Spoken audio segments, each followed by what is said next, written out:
রাত 2টাতে ঘুমিয়েছে, ও মোবাইলে ল্যাংটা মেয়ে দেখে। ও কি রাত 3টায় উঠে কান্নাকাটি করতে পারবে? পারবে না। এখানে যত বড় মোবাইল আছে সবার হাতে 1999টা মোবাইলে ল্যাংটা মেয়ে নাচে। মোবাইলের অপর নাম জাদু, মোবাইলের অপর নাম জেনা। আল্লাহ নবী বলছেন না তাজনা ওয়ানা ওয়ান নাজর, দুই চোখের জেনা হচ্ছে চোখ দিয়ে দেখা। আল ওজনানের জেনা আল ইস্তেমাও, দুই কানের জেনা হচ্ছে কান দিয়ে শোনা। ওয়ালিয়াত জেনা হাল বাদস, হাতের জেনা হচ্ছে হাত দিয়ে ধরা। জেনার রিজলাল মাসি, পায়ের জেনা হচ্ছে এই পথে চলা। জেনাল কালতা তামানাতাস্তাহি, অন্তরের জেনা হচ্ছে পরিকল্পনা করা। জেনাল লেসানা নিত্য, জিহ্বার জেনা হচ্ছে কথা বলা। হাদিস বুখারী মুসলিম। তুমি যদি বলো এই বড় মোবাইলের নাম অপর নাম জেনা, ভুল হবে না? খালি খুললেই কত ল্যাংটা মেয়ে আসছে। আল্লাহ রাসূল বলছেন আমার জীবনে বড় ভয় আস-সাওয়াতুল খাফিয়া, আমার উম্মত গোপন পাপে লিপ্ত হবে, এটাই বড় ভয়।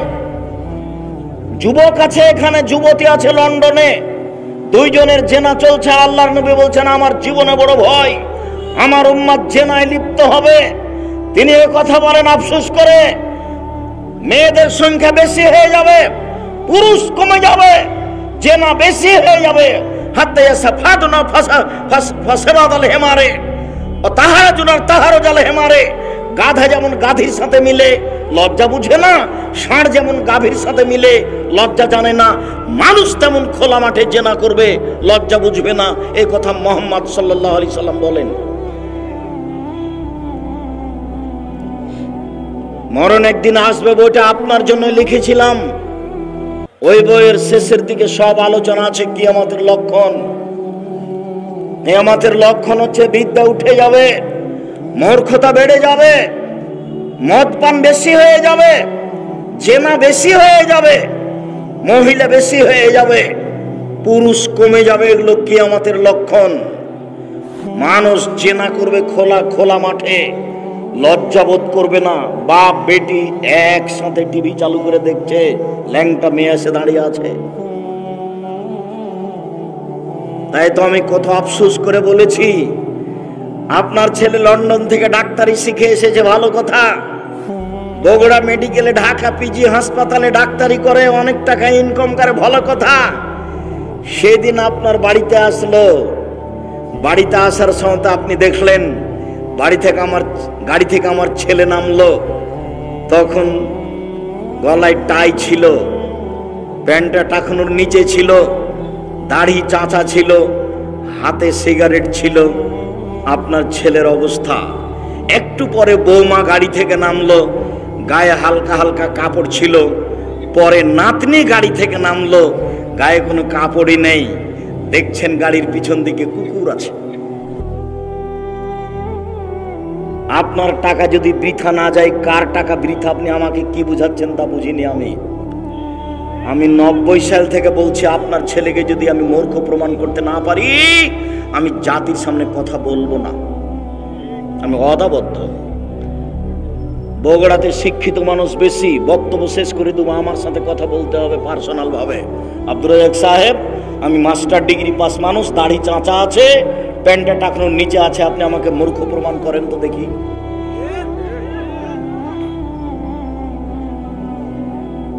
তখন কি বলা লাগে সেটা বলবো।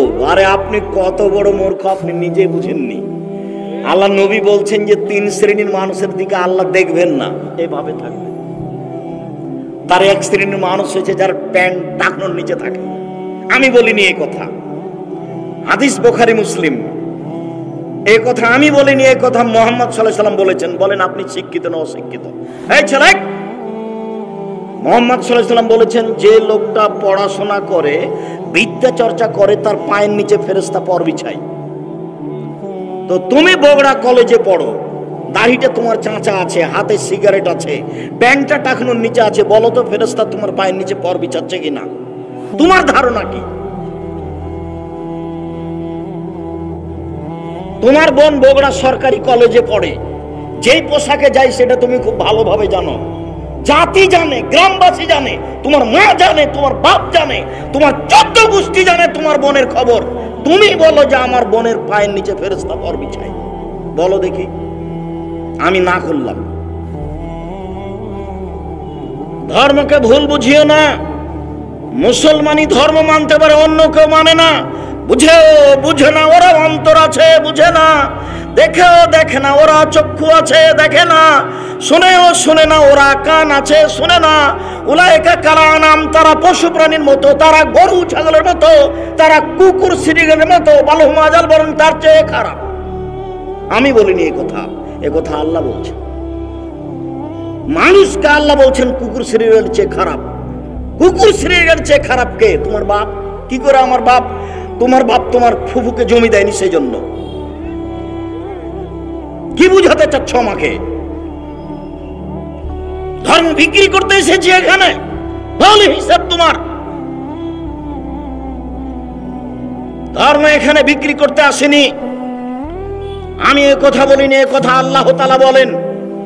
ওরা পশু প্রাণীর চেয়ে খারাপ, ওরা কুকুর শ্রীগণের চেয়ে খারাপ। বুঝেও বুঝে না, বুঝেছে তো মানে না কেন? পশু প্রাণী বুঝে, কিন্তু বুঝেও বুঝে না, এই জন্য মানতে পারে না। আমি, আমার আব্বা চাষি মানুষ, আমি বহুদিন দেখেছি। গরু মাঠে নিয়ে চড়াতাম, আমার আব্বা ওই জমি চাষ করা কাজটা ছেড়ে দিলে তো গরু ধানের ক্ষেতের দিকে যেত, তখন বলতাম এই থেমে গেছে, তার মানে কথা আমার বুঝেছে।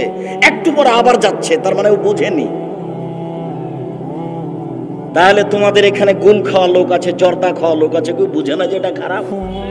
বুঝেও বুঝে না, তাই তো পশু। কষ্ট লাগে, খারাপ লাগছে। মৌলানা সাহেব জর্দা খায়, তখন বলছে মাকরু। মাকরু মানে জানেন, মাকরু মানে খারাপ। তাহলে আপনাদের ইমাম খারাপ খায়, ও কথা নিজে বলছে, কিন্তু শব্দটা খারাপ বলেনি। কি বলেছে? মাকরু। আব্দুর রাজ্জাক সাহেব এটা কঠিন ভাবে বলেছে, এই জন্য তুমি জর্দা খান না। আচ্ছা হলো, আমি খাই না, আপনি খান, তা আপনি মাকরু বলে কি বলতে চাইলেন জাতিকে? জাতিকে ফাঁকি দিয়ে জাতির কাছে 10 টাকা উপার্জনের চেষ্টা করিয়েন না। আপনি আমার দিনী ভাই, আপনাকে আমি অনেক ভালোবাসি। জাতিকে ফাঁকি দিয়ে জাতির কাছে খারাপ হয়ে পয়সা উপার্জন করতে হবে না। বগুড়া ট্রেন স্টেশন আছে, সারাদিন মানুষের ব্যাগ যদি ধরে তুলে দেন, বিকেলবেলা দেখবেন 700 টাকা ইনকাম করেছে। 100 টাকা খাওয়া যাতায়াতে খরচ হয়ে যাবে, 600 টাকা থাকবে, 500 টাকা থাকবে। দুনিয়া অনেক বড়, দুনিয়া অনেক বড়। ক্ষতি করার চেষ্টা করিয়েন না। কাজ করে খেলে মানের হানি হয় না। কাজ করে খেলে মানের হানি হয় না। বগুড়া ট্রেন স্টেশনে সারাদিন কাজ করে খাবো, পয়সা ইনকাম করে খাবো, হালাল উপার্জন খাবো। দাউদ আলাইহিস সালাম নিজ হাতে উপার্জন করে খেতেন, তাই তিনি দামি মানুষ। সম্মানিত দিনী ভাই বোন, বলছিলাম সাহাবীগণ বলেন, আল্লাহর নবী, মুয়াজ্জিনরা তো সব নেকি নিল, আপনি বলছেন যে মুয়াজ্জিনের সম্মান অনেক বেশি। আপনি বলছেন যে মুয়াজ্জিনের আজান শুনে যত লোক সালাত আদায় করবে, সবাই মিলে যত নেকি পাবে, মুয়াজ্জিন একাই তত নেকি পাবে। তো আপনি যেভাবে বলছেন তাতে মুয়াজ্জিনরা সব নেকি নিল, তা আমরা কি করব? তখন আল্লাহ রাসূল বলছেন, আরে শোনো শোনো শোনো শোনো শোনো, কুল বিমা ইয়াকুলু, মুয়াজ্জিন যা বলে তুমিও তাই বলো, মুয়াজ্জিন যা বলে তুমিও তাই বলো। ভাইজান তাহাইতা সালমা তুতা, যখন আজান শেষ হয়ে যাবে পিছে পিছে বলেছো, এবার তুমিও চাও যা চাইবে তাই দেওয়া হবে, তুমিও চাও যা চাইবে তাই দেওয়া হবে। আজান হলে সব কাজ বন্ধ করে দিবেন, শুরু হলেই 5 মিনিট একটু থামেন, অত কাজ কি এমন ফাঁসে গেছে। আজান শুরু হয়েছে, আপনিও পিছে পিছে বলে যান, হায় আলাস সালাহ, হায় আলাল ফালাতে কি বলবেন? লা হাওলা ওয়ালা কুওয়াতা ইল্লা বিল্লাহ। আজান যখন শেষ হয়ে যাবে তখন দুরুদে ইব্রাহিম পড়বেন, তারপরে পড়বেন আল্লাহুম্মা রাব্বা হাযিহি দাওয়াতি তাম্মা ওয়া সালাতিল কায়মা আতি মুহাম্মাদিল ওয়াসিলা ওয়াল ফাদিলা ওয়া বাসু মাকাম মাহমুদুল ওয়াত্তা। দোয়া তো হলো, এখন আপনি বলেন আমার 1 বিঘা জমির ব্যবস্থা করে দাও তুমি বগুড়া শহরে। বলেন, তার তো অভাব নেই, বলেন না আপনি, না কি ভাইজান? বলা যায় না? তার কি অভাব আছে? না আপনি পাননি, পাবেন, না হলে কেউ পাবে, নিরাশার তো কিছু নেই। বলা তো নিষেধ নেই, যত চাইবেন তত খুশি, যত মুখখান বন্ধ রাখবেন তত রাগ করবে। যত মুখখান বন্ধ করবেন তত রাগ করবে। অতএব আজান ও একামাতের মাঝে 2 রাকাত সালাত আদায় করেন। এবার 4 নম্বরে চলে গেলাম, সালাতুল ইশা। সূর্য ওঠার পরপরই 2 রাকাত সালাত। আনাস রাদিয়াল্লাহু তাআলা আনহু বলেন, রাসূল সাল্লাল্লাহু আলাইহি সাল্লাম বলেছেন, মান সাল্লাল ফাজরা ফি জামাতিন, যে ব্যক্তি ফজরের সালাত জামাতে আদায় করলো, ওয়াকাদা সুম্মা ইয়াযকুরুল্লাহ, তারপর বসে বসে তাসবিহ তাহলিল জিকির আজকার করতে থাকলো, হাত্তা তাতলু শামস, সূর্য উঠে গেল। সুম্মা সাল্লা রাকাতাইন, তারপরে 2 রাকাত সালাত আদায় করলো। আল্লাহর নবী বলছেন, লা আজরুন কাজরে হাজ উমরা তাম্মা তাম্মা তাম্মা, লোকটি নেকি পাবে হজ উমরার সমান, লোকটি নেকি পাবে হজ উমরার সমান, লোকটি নেকি পাবে হজ উমরার সমান।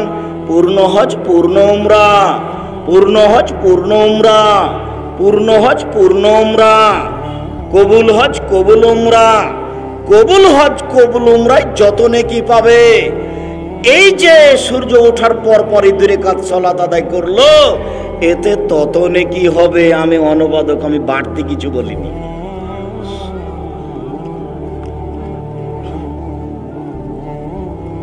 ফজরের সালাত জামাতে আদায় করেন। আব্দুর রাজ্জাক সাহেব, আমরা তো মহিলা মানুষ, মসজিদে যাই না, যেতেও পারি না, ব্যবস্থাও নেই। আচ্ছা ঠিক আছে, আপনি বাড়িতে পড়েন, ফজরের সালাত আদায় করে আপনি ওখানে বসে থাকেন, পেশাব পায়খানায় যেতে পারেন, কোরআন তেলাওয়াত করতে পারেন, প্রয়োজনে হেঁটে হেঁটে তাসবিহ তাহলিল করতে পারেন। নিজের সাংসারিক কাজে জড়াবেন না, ছেলে মেয়েকে ধমকাতে যাবেন না, কোনো সাংসারিক কাজে জড়াবেন না। পেশাব পায়খানার কাজ সেরে এসে হেঁটে হেঁটে না হলে বসে বসে তাসবিহ তাহলিল করবেন। বসে বসে তাসবিহ করতে করতে সূর্য উঠেছে মাত্র, সম্পূর্ণ উঠেছে মাত্র 2 রাকাত সালাত আদায় করেন। তাহলে পূর্ণ হজ পূর্ণ উমরার নেকি হবে। এ কথা মুহাম্মদ সাল্লাল্লাহু আলাইহি সাল্লাম বলেন। তার নাম সালাতুল ইশরাক। এবার সালাতুজ যোহা, চাঁদের সালাত। উম্মু হানি রাদিয়াল্লাহু তাআলা আনহা বলেন, দাখালা রাসূলুল্লাহ সাল্লাল্লাহু আলাইহি ওয়াসাল্লাম বাইতা ইয়াউমে ফাতে মক্কা, যেদিন মক্কা বিজয় হয় সেদিন আল্লাহর নবী উম্মু হানির বাড়িতে ঢুকলেন। ওয়াসাল্লা সামানিয়া রাকা, তিনি 8 রাকাত চাঁদের সালাত আদায় করলেন। তিনি খুব সংক্ষিপ্ত আদায় করেছিলেন। গায়রা আন্নাহু ইতিম রুকু ও সুজুদা, তবে তিনি রুকু সিজদা খুব ধীরে পূর্ণ করেছিলেন। আপনার ভিতরে কিন্তু রুকু সিজদারই অভাব আছে। আপনি নিজেকে দেখেননি, খালি গেলেন আর আসলেন, এটা হবে না। আপনি নিজেকে দেখেননি যে রুকু থেকে আপনি ভালোভাবে উঠেনি, সিজদায় চলে গেছে। ধর্ম কি আপনার এখানে এসে পাগল হয়ে গেছে নাকি? রুকুতে একবারে সোজা হয়ে যাবেন, লম্বা পিঠটা, দাঁড়িটা, একবারে হাড্ডিটা সোজা হয়ে থাকবে, রডের মতো হয়ে থাকেন। ওখানে তাসবিহ তাহলিল করেন। এবার একবারে সোজা উঠে দাঁড়ান, দাঁড়িয়ে থাকেন, তাসবিহ তাহলিল জিকির আজকার কিছু তাসবিহ পড়েন। সামি আল্লাহু লিমান হামিদা রাব্বানা লাকাল হামদ হামদান কাসীরান তাইবান মুবারাকান ফি মিলাস সামাওয়াতি মিলাল আরজ মিলামা বাইনাহুম মিলামা শাইতা মিন শাইইন বাদ, আরো কত। এরপরে আপনি সিজদায় যাবেন। খুব সংক্ষিপ্ত করে 8 রাকাত পড়লেন, তবে তিনি রুকু সিজদা ঠিক মতো করেছিলেন। মুআযা রাদিয়াল্লাহু তাআলা আনহা বলেন, আমি আয়েশা রাদিয়াল্লাহু তাআলা আনহাকে জিজ্ঞাসা করলাম চাঁদের সালাত সম্পর্কে। তিনি বললেন, আল্লাহর নবী চাঁদের সালাত আদায় করেছেন 4 রাকাত। সম্মানিত দিনী ভাই বোন, 8 রাকাতে কি নেকি হবে তা আল্লাহ নবী বলেননি, নেকি হবে। 4 রাকাতে কি নেকি হবে তা আল্লাহ রাসূল বলেননি, নেকি হবে। এবার 2 রাকাত, সংখ্যায় কম কিন্তু নেকি অনেক বেশি। একটু খেয়াল করেন, এবার আসছে 2 রাকাতের পালা। আবু যার গেফারি রাদিয়াল্লাহু তাআলা আনহু বলেন, রাসূল সাল্লাল্লাহু আলাইহি সাল্লাম বলেছেন, ইসবিহু আলা কুল্লি সুলামা মিন আদম সাদাকা, প্রত্যেক সকালে আদম সন্তানের উচিত প্রত্যেক জোড়ের বিনিময়ে দান করা। জোড়া বুঝেন আপনারা? এই যে হাতের জোড়া, পায়ের জোড়ায় জোড়া, আদম সন্তানের গায়ে 360টি জোড়া আছে, জোড় আছে। তাহলে নবী বলছেন আদম সন্তানের উচিত সকালে সকালে প্রত্যেক জোড়ায় দিনে দান করবে। এই কথা বলার পরে আবার আল্লাহ রাসূল নিজেই বলছেন, শোনো, বেকুল্লে তাসবিহাতিন সাদাকা, সুবহানাল্লাহ বলে দানের নেকি হয়। অবেকুল্লে তাহমিদাতিন সাদাকা, আলহামদুলিল্লাহ বললে দানের নেকি হয়। অবেকুল্লে তাহলিলাতিন সাদাকা, লা ইলাহা ইল্লাল্লাহ বললে দানের নেকি হয়। অবেকুল্লে তাকবীরাতিন সাদাকা, আল্লাহু আকবার বললে দানের নেকি হয়। আমরুন বিল মারুফে সাদাকা, ভালো কাজের আদেশ করলে দানের নেকি হয়। নাহিনুল মুনকারে সাদাকা, মন্দ কাজের নিষেধ করলে দানের নেকি হয়। ওয়াইয়াজি রাকাতাইনে ইয়ারকাউ মামিনা দোয়া, সব মিলে যত নেকি হয়, চাস্তের 2 রাকাত সালাত আদায় করলে তত নেকি হয়। মনে হয় বেখিয়াল ছিলেন। এই ছেলে, তোমার পাশ থেকে যেন কোনো ছেলে উঠতে না পারে, বোকামির পরিচয় আমাকে দিবেন না। আর এখন দোকানপাটে বসে চা খাবেন না। নিজেকে এত খারাপ মনে করিয়েন না, নিজেকে মনে করিয়েন না যে আমি গরু ছাগল। আমি আব্দুর রাজ্জাক বিন ইউসুফ আপনাকে আমি ফাঁকি দিতে আসিনি। একটা বাক্যের মূল্য 1 কোটি টাকা। অতএব ভদ্রতা বজায় রেখে এক পায়ে দাঁড়িয়ে থাকেন, নড়াচড়া করবেন না। আমরা আলোচনার কাছাকাছি চলে আসছি। আমি কষ্ট দিয়ে কোনো আলোচনা করি না। আর আমি আব্দুল্লাহ বিন ফজল রাহিমাহুল্লাহ নই যে বড় আলেম ঘন্টার ঘন্টা বক্তব্য দিব, এটাও নই। কাজে আপনি ভদ্রতার পরিচয় দিবেন, দোকানপাটে বসে এখন চা খাবেন না। আমি কথা বলবো আর আপনি চা খাবেন, এত ঘৃণিত কাজ করিয়েন না। চা একটু পরে খায়েন। আর আজকে হাট বাজার করে নিতে হবে এটাও মনে করিয়েন না।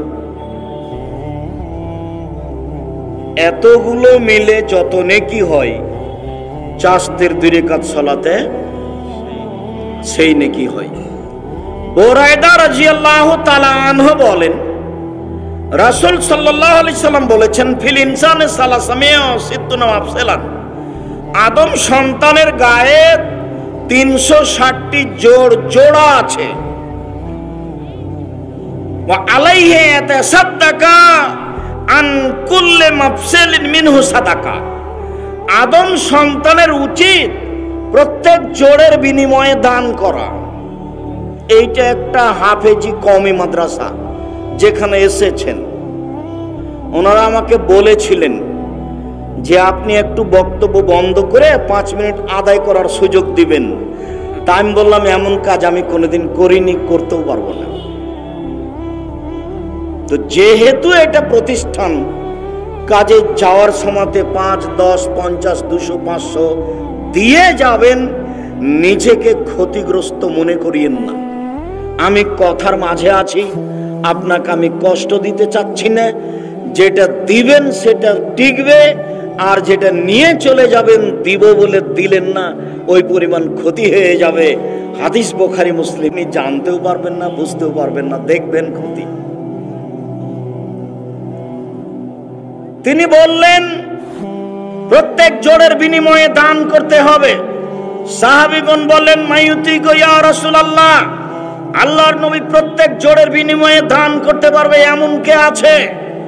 তখন আল্লাহ রাসূল বললেন, আনুখাতা ফিল মসজিদ ইবিদহা, কেউ যদি মসজিদে সিকেন ময়লা দেখে মসজিদ ঝাড়ু দেয়, তাহলে সব জোড়ের বিনিময়ে যত নেকি হবে, মসজিদ ঝাড়ু দিলে তত নেকি হবে। তারপরে বলছেন, সুম্মা ইমিতুল আজানি তারিক, রাস্তা থেকে কেউ যদি কষ্টদায়ক জিনিস সরিয়ে দেয়, তাহলে সব জোড়ের বিনিময়ে দান করে যত নেকি হবে, রাস্তা থেকে কষ্টদায়ক জিনিস সরিয়ে দিলে তত নেকি হবে। আপনার বাড়ির পাশে কুকুর মরে পড়ে আছে, আপনি সরাবেন না চেয়ারম্যান? আপনি সরাবেন, এটাই উচিত। আর মনে রাখবেন, হরতাল চিরদিনের জন্য হারাম। রাস্তাঘাট বন্ধ করা চিরদিনের জন্য হারাম, কিয়ামত পর্যন্ত হারাম। সম্মানিত দ্বীনি ভাই বোন, আমি আপনাকে এই আলোচনার শেষে এসে বলছি, তিনি বলছেন যে 2 রাকাত চাস্তের সালাত আদায় করলে প্রত্যেক জোড়ের বিনিময়ে দান করে যত নেকি হবে তত নেকি হবে। তা হলো চাস্তের সালাত। এবার চলেন সালাতুল হাজা, প্রয়োজনীয় সালাত। প্রয়োজনীয় সালাত কোনোদিন দেখেছেন? উপস্থিত বৈঠকের মুসলিম বোন, দেখি আপনি পারেন কিনা, আপনার সাহস হয় কিনা, আপনি বুঝেন কিনা।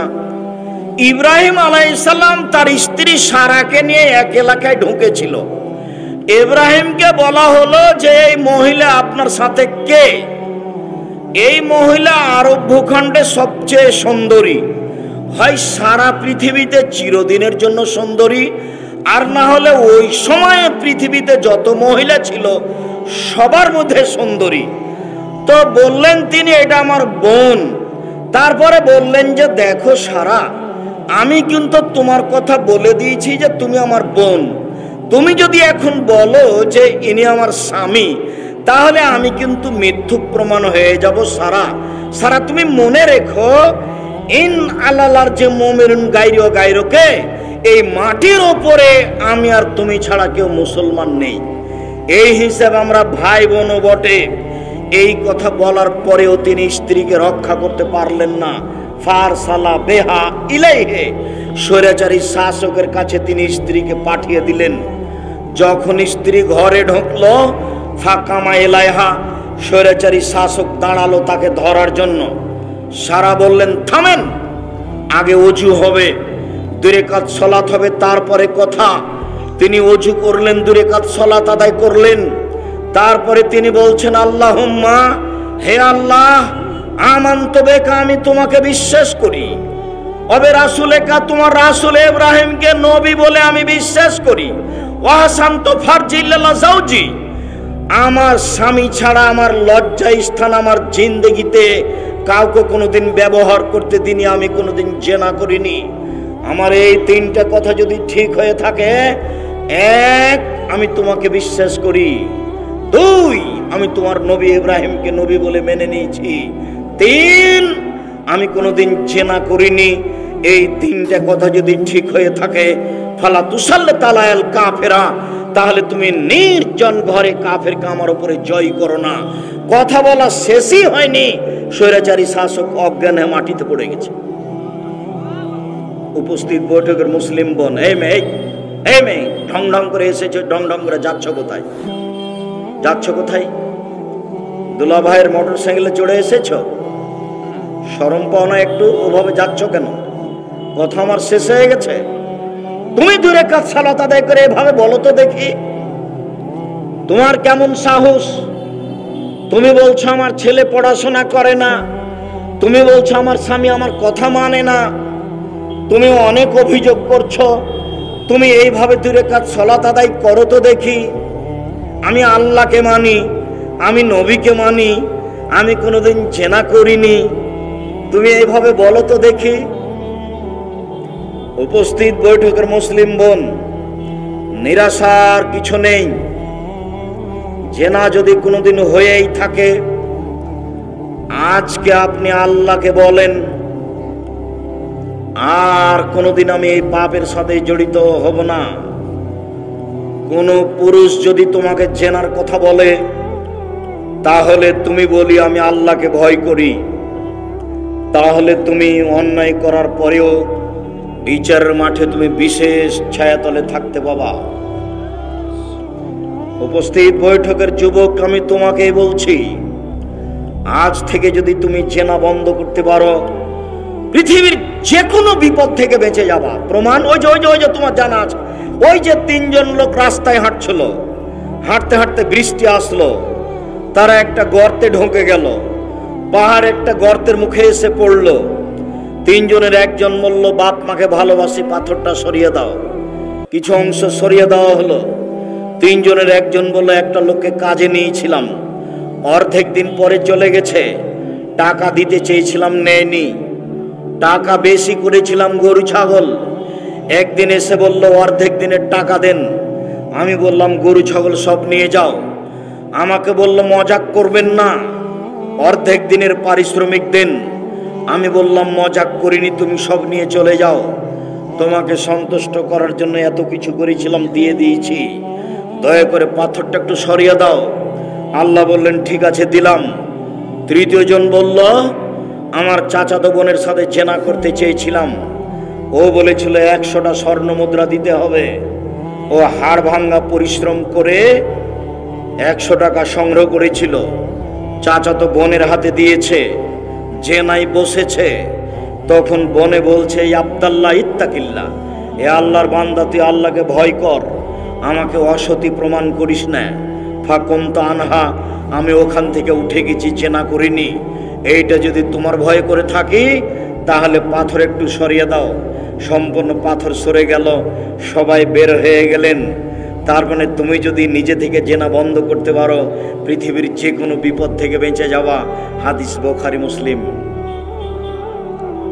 সম্মানিত দিনী ভাই বোন, আপনাকে আর একটা কথা বলে রাখি, আল্লাহ তাআলা বলছেন ওয়ানাহা নাফসা আনিল হাওয়া ফাইনাল জান্নাতা হিয়াল মাওয়া। কেউ যদি অশ্লীল কাজ বন্ধ করতে পারে, আল্লাহ বলছেন তার জন্য জান্নাতুল মাওয়া রয়েছে। জান্নাতুল মাওয়া পাওয়ার আশায় অশ্লীল কাজ বন্ধ করুন। আপাতত হাজা প্রয়োজনীয় সলাৎ শেষ করলাম, এবার সিদ্ধান্তের সলাৎ। জমি কিনতে চাচ্ছেন, বিবাহ করতে চাচ্ছেন, গরু ছাগল কিনতে চাচ্ছেন, আগে সলাতুল ইস্তেখারা করে নেন। আল্লাহ নবী বলছেন যে যখন মানুষ কোনো কাজের সিদ্ধান্ত নিবে ফলিসলি রাকাতাইন, সেজন্য 2 রাকাত সালাত আদায় করে। 2 রাকাত সালাত আদায় করে পরে অথবা সালাম ফেরার পূর্বে বলবে আল্লাহুম্মা ইন্নী আস্তাগফিরুকা বিইলমিকা ওয়া আস্তাগদিরুকা বিকুদরাতিকা। হে আল্লাহ, আমি তোমার জ্ঞানের মাধ্যমে এই মেয়েটাকে বিবাহ করতে চাচ্ছি, এই জমিটা কিনতে চাচ্ছি। ওয়া আস্তাগদিরুকা বিকুদরাতিকা, তোমার ক্ষমতা দিয়ে আমি এই কাজটা করতে চাচ্ছি। ওয়া আসআলুকা মিন ফাজলিকাল আযীম, তোমার বড় অনুগ্রহ আমি চাচ্ছি।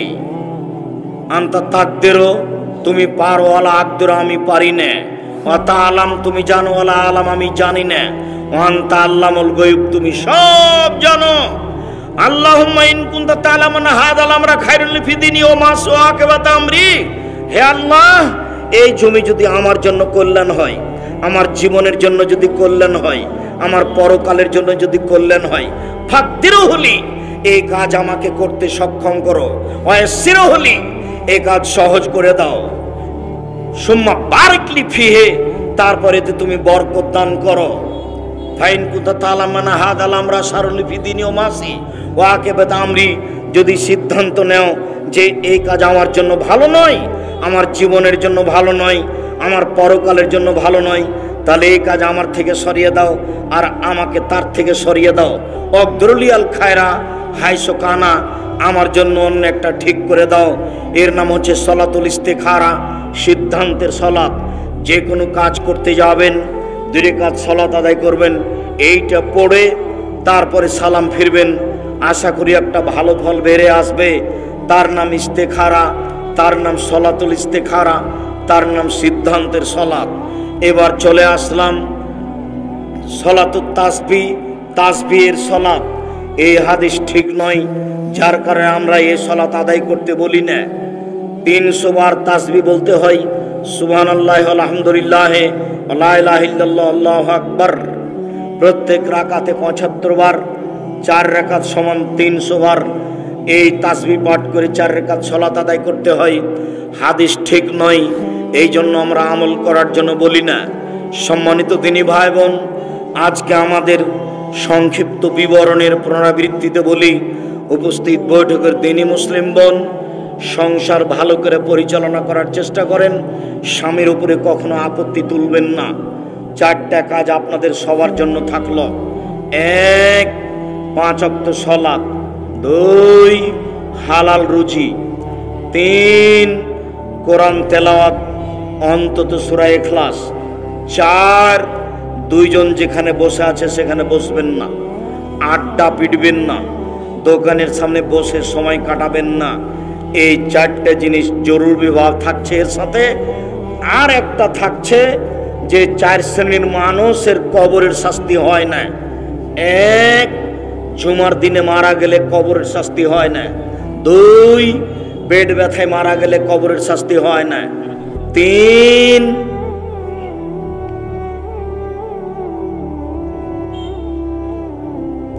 মা শহীদ হয়ে গেলে কবরের শাস্তি হয় না। 4, রাতে সূরা মুলক পড়লে কবরের শাস্তি হয় না। উপরের 3টাই কঠিন। জুমার দিনে মরণ হবে কিনা তা বলতে পারছেন না, শহীদ হবেন কিনা তা বলতে পারছেন না, পেট ব্যথায় মারা যাবেন, কোন ব্যথা যে সেটা আল্লাহ ভালো জানে। 4, সূরা মুলক পড়া, 30 আয়াত বিশিষ্ট একটা সূরা মুলক রাতে যদি প্রত্যেক দিন পড়তে পারেন তাহলে কবরের শাস্তি হবে না।